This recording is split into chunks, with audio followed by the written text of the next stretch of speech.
I left Islam when I was 19. I discovered philosophy a few years earlier, at which point I began to question the metaphysical basis for human beliefs and what I had been taught as a child. The concept of a creator and the ability to have knowledge of such a thing began to strike me as dubious.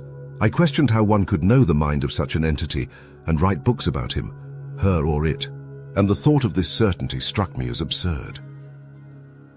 I then began to view religions, particularly the Abrahamic ones, as anachronistic, a product of their time, and thus not the font of wisdom they professed themselves to be. Many years later, I have since come to the conclusion, due to certain experiences, that the concept of a conscious origin to all things is not only plausible, it is both rational and could be argued to be self-evident. However, knowing the contents of such an entity and imagining it as having a human-like personality that could be understood remains elusive and unlikely. And the religions that claim authority over such insight still seem not only implausible, but often unwise and sinister. Those who claim they have understood God, that they know clearly the mind of such an entity and what it wants you to do with your time on this planet, have proven throughout history to be the arbiters of great evil and suffering. This returns me to the Abrahamic religions and the problem of Islam. The central claims of Islam rest on two pillars, the Quran and the Prophet Muhammad.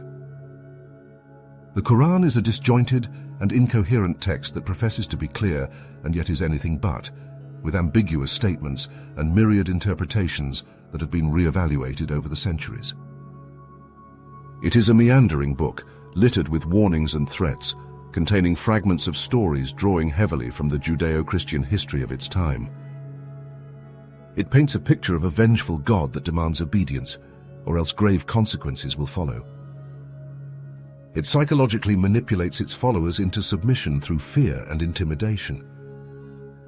But perhaps most dangerously, it is obsessed with denigrating the disbeliever. It commands its followers to distinguish themselves from those who do not believe and subjugate them for their lack of belief. This hatred of non-Muslims and the toxicity entailed within it is hard to overstate. It seems rather clear to me that this text is largely, if not all, the product of the man they refer to as the Prophet of Islam. Analysis of the Hadith, particularly those that define Sunni Islam, reveal Muhammad's life to be that of a primitive, tribal 7th century warlord who engaged in mass slaughter, enslaved women, married a child, and waged wars in order to violently subjugate those who did not believe in his new religion. This was not a holy man.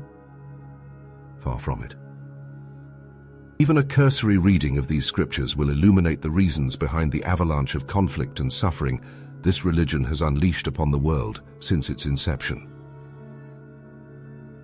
In the coming videos, I will explore the problems inherent in this tribal belief system, its philosophy, its founder, history, ethics, its treatment of outsiders, its sinister methods of conversion, and the psychology of the individuals that are born into it.